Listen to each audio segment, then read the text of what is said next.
안녕하십니까. 쩐데리TV의 쩐데리입니다. 주말 잘 보내고 계신지 모르겠습니다. 토요일 오후에서야 이렇게 영상을 올려드리고 있고요. 어, 그 우선 최근에는 아시겠지만 그 시장이 전반적으로 연휴 이후에 그 상승 모멘텀을 가지고 그 강하게 반등하는 게 지속되고 있습니다. 보시는 코스닥에서도 보면 이쪽 화면이 이제 주봉상의 코스닥 화면입니다. 그 2017년에서 2018년 한 중반까지 강하게 상승 랠리가 좀 벌어지면서 많은 분들이 좀 수익을 보셨던 그 장만큼은 아니더라도 최근의 시장은 어찌됐건 다시 한번 강하게 상승할 수 있다라는 기대감에 음, 외국인 그리고 기관 개인할 것 없이 어, 상당히 좀 그 매수 쪽의 의견을 두고 있다라고 좀 생각이 듭니다.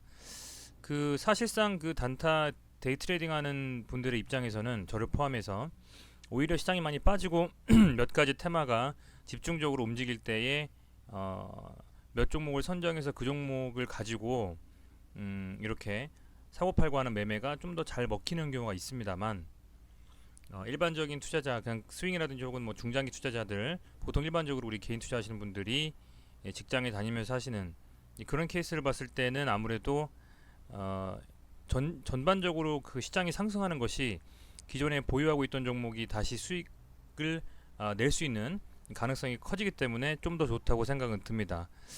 다만 이게 조정 없이 얼마나 갈 수 있느냐에 대해서는 퀘스천이기 때문에 그 부분에 대해서는 계속 살펴보시면서 매매에 임하셨으면 좋겠다라고 말씀을 먼저 드립니다.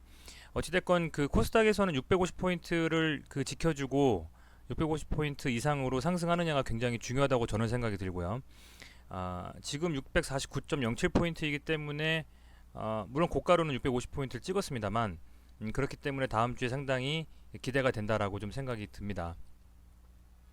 그런 의미에서 이제는 조금 더그 매매에 뭐 공격적이라는 표현을 드리면 좀 어쩔지 모르겠지만 조금 더 비중을 두고 하셔도 될 수 있는 부분이 있다라고 좀 생각이 들고요. 그런 부분에 있어서 같이 좀 살펴보는 제가 되도록 쩐다리가 되도록 하겠습니다. 우선은 코스닥 이외에 코스피를 보면 마찬가지로 역시 코스닥과 비슷한 움직임입니다. 2017년에서 2018년 그 2015년에서 2017년까지 그 박스권을 뚫고 강하게 좀 상승했습니다. 랠리가 나왔고 이 랠리를 끌었던 것은 코스닥의 기준으로는 아마 그 바이오였다고 저는 생각이 들어요. 바이오. 근데 이제 그 이후에는 쭉쭉 빠지면서 뭐 대북 혹은 뭐 기타 여러 가지 테마가 우죽순 움직이긴 했으나 그렇게 강하게 시장이 그 IT 바이오만큼은 움직이지 못했다. 이제 주봉상으로 보면 이 코스피 시장도 이렇게 강하게 올라주고 있고 아무래도 반도체 관련한 주식들이 삼성전자를 포함한 아니면 뭐 비메모리 반도체라든지요. 그런 여러 가지 이 부분들이 같이 움직여주면서 지금 시장이 조금씩 복구가 되고 있는 것 같습니다. 물론 미국과 중국의 무역 협상 그리고 한일 간의 여러 가지 무역 전쟁, 기타 이란과의 전쟁 또 뭐 대북 관련 여러 가지 이슈들이 아직 산재해는 있지만 그럼에도 불구하고 조금씩은 그 바닥을 드러내고 올라오는 시장이라고 판단할 수 있겠습니다. 코스닥보다는 코스피가 상대적으로는 외국인 기관이 조금 더 금요일 기준으로 많이 들어왔고 어찌됐건 뭐 전반적인 시장이 같이 좋아지면 저희도 좋은 거니까요. 코스피가 2100포인트, 2200포인트를 넘어주느냐 그리고 코스닥이 650포인트 이상에서 놀아주느냐가 시장을 보는 어떤 관건이 되겠다. 좀 더 투자를 비중 있게 실을 수 있는 그렇게 좀 보여집니다. 오늘은 제가 추가로 여러 가지 종목들을 뭐 기존에 있었던 내용들을 그냥 한번 다시 말씀을 드리려고 해요.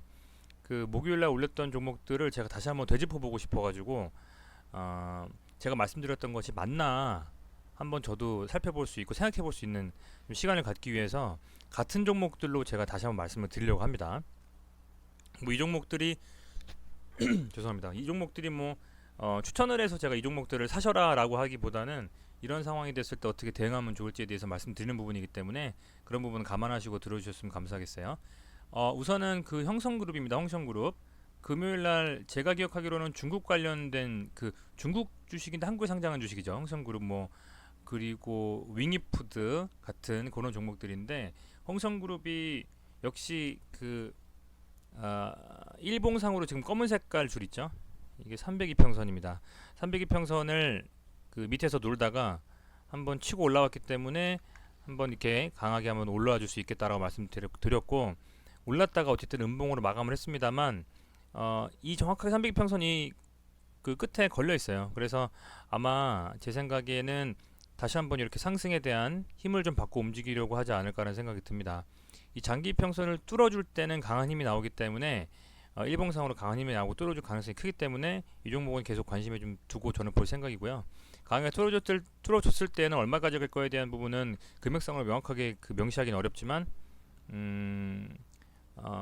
어쨌든 어느 정도 선까지는 최소한 이 1,500원 정도 선이라고 보면 어떨까 싶은데, 이 정도 라인까지는 한번 좀 터치해주고 빠질 개연성이 크다라고 생각이 듭니다.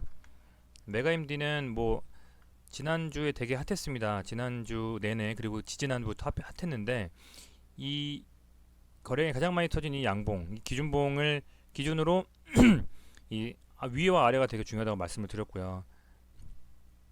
지금 어쨌든 간에 금요일 날에는 강하게 상승해주고 쭉 밀려서, 아이러니하게도 보시면 이 라인, 이 몸통 라인의 맨 상승이 딱 정확히 여기까지만 딱 가고 끝났습니다.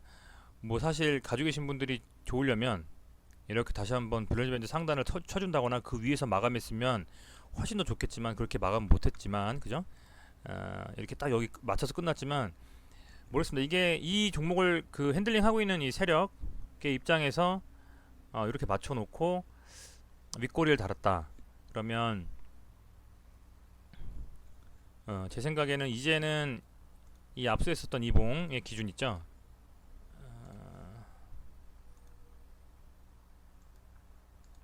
이제는 요 라인이 있지 않습니까? 다시 한번 볼게요.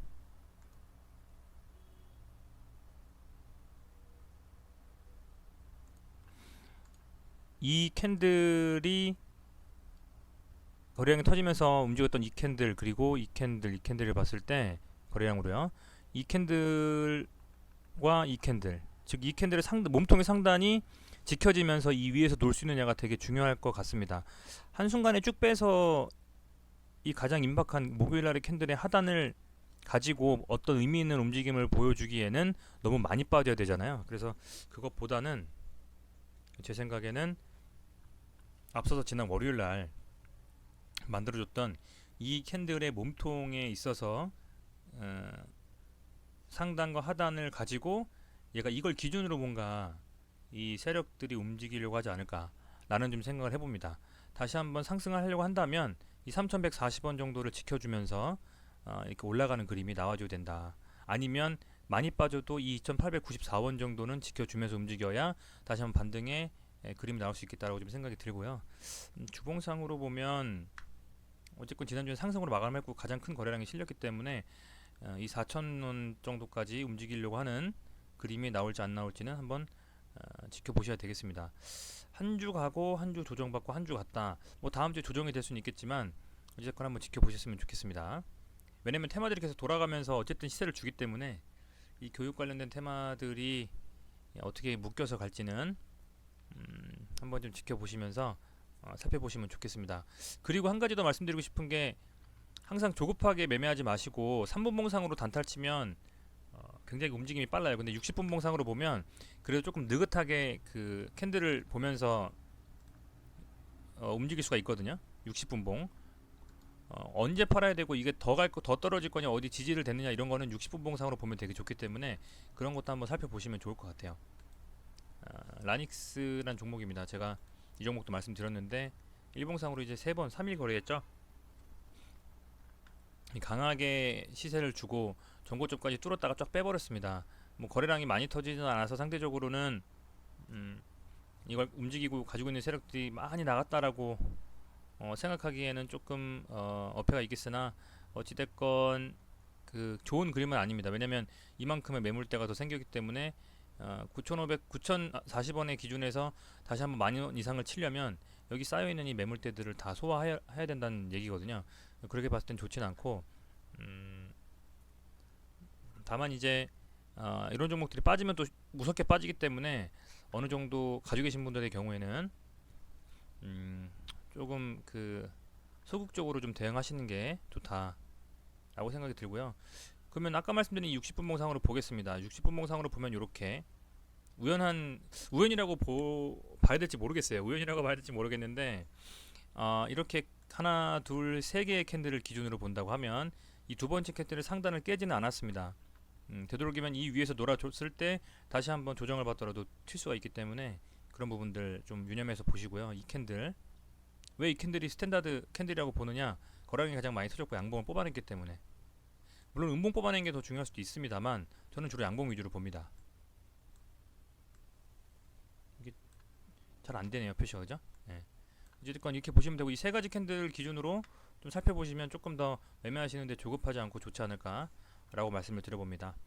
매번 말씀드리는 9일 재지 일봉상으로 보면요,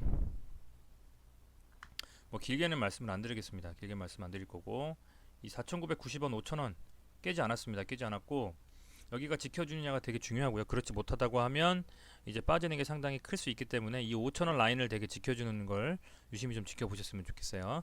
이글벳입니다. 돼지열병 관련해서 되게 이슈가 있었던 종목이고, 제가 지난주 목요일날 체크해놨던 이 선 9,050원, 지난 그 6월달에 나왔던 최고점의 그 몸통을 그 이하로 빠지지 않고 지켜주면서 끝까지 올렸습니다. 결론은 만원 이상에서 마감을 했어요.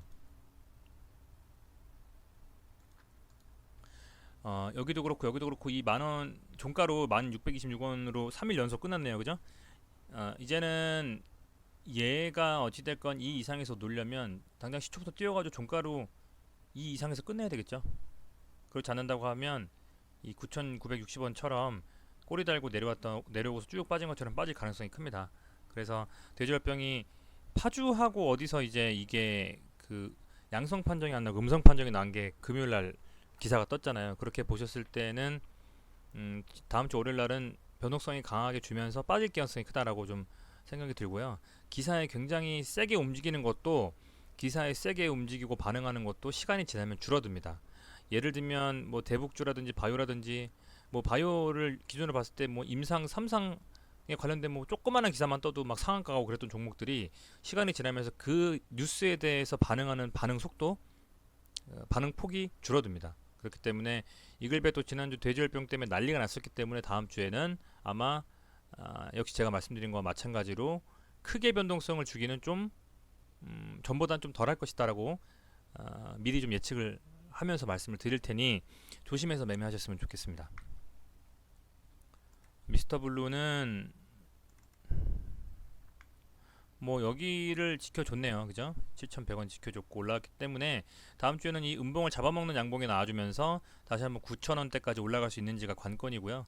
그리고 1차적으로는 이 라인, 이 8,100원 라인 위에 종가로 마감해줬을 때 다시 한번 이 물려 계신 분들이 있는 이 자리를 넘어설 수 있는 가능성을 볼 수 있겠다라고 간략히 말씀드립니다. 로보로보는 이제 AI 관련된 정책 이슈가 10월에 발표된다고 이낙연 총리가 얘기했기 때문에 그 이슈를 가지고 움직일 가능성이 상당히 큽니다. 근데 아직은 뭐 모르겠어요. 저는 이 종목을 되게 좋게 보고 있는데 이 5,400원에서 5,500원 정도 라인을 지켜주면서 조정받고 있다고 생각이 듭니다. 그래서 이 부분은 좀 뭐 지켜보시고요. 거래량이 많이 터져서 뭐 어떤 뭐라고 할까요? 좀 그 의미 있는 거래량은 터지지 않고 있기 때문에 최소한 거래량이 못해도 500만 주? 지금 500만 주가 평균적이니까 못해도 제 생각엔 한 이 정도, 한 2천만 주 가까이는 터져줘야 그날의 캔들이 의미가 있다 라고 좀 말씀을 드리고요. 아직은 좀 더 지켜봤으면 좋겠다. 왜냐면 이제 이 브린저 밴드의 폭도 상당히 좁아졌고요. 이 폭이 좁아진 상태에서 다시 한번 또 흔들고 올라갈 수 있기 때문에 지켜보도록 하겠습니다. 흥구석유는 이런 관련된 이슈가 지금 계속 있는데, 어찌됐건 있는데 이틀 정도 상한가 나오고 나서 조정받고 있습니다. 이렇게 빠졌다라는 거는 저는 이 도지를 보고 그때 말씀드렸던 게, 도지면 내려갈 때 도지면 변곡을 주고 올라간다라고 말씀드렸는데 올라가다 쭉 빠져서 밀렸어요. 그만큼 시장에서 이 종목을 바라보는 그 이슈화돼서 올라가는 게 좀 적다 이제는. 그리고 돼지열병이 좀 더 쏠리고 있다라고 말씀을 드리겠습니다. 그래서 이제 그런 부분들이 좀 있고, 남선알미늄은 뭐 대북주, 뭐 이낙연 총리 관련주 이렇게 좀 많이 좀 얘기를 하고 있는데, 이 종목도 아직은 뭐 이렇게 지금 3,700원 정도 지지를 하고 있어요. 지지를 하고 있어서 얘가 조금 더 튈 수 있는지는 다음 주에 좀 결정이 날 것 같습니다. 이런 식으로 조정받다가 튀듯이 얘도 한번 조정받다 튈지는 다시 한번 지켜보셨으면 좋겠습니다. 좀 빠르게 말씀드렸고요. 일봉상으로의 살펴보는 부분하고 그 다음에 시장에서 뉴스들이 뜨면서 이슈가 되는 부분들, 그리고 분봉상으로 저는 60분봉을 좀 지켜봤으면 좋겠다라는 거, 이렇게 세 가지를 좀 요약해서 말씀을 드리고요. 다음 주에 시장은 굉장히 좀 상승하면서 조정 없이 갔으면 좋겠습니다. 뭐 코스피는 2100을 넘어서 2200, 코스닥은 650을 넘어서 700을 터치해주면서 강하게 갔으면 하는 바람이 강합니다. 어찌됐건 구독자분들 매번 시청 많이 해주시고 조회 눌러주시고 또 좋아요도 이렇게 해주셔서 진심으로 감사드리고요. 주말 편하게 쉬시고 제가 가능하면 내일도 좀 양질의 영상으로 보답드릴 수 있게 만들도록 하겠습니다. 시청해주셔서 감사합니다. 고맙습니다.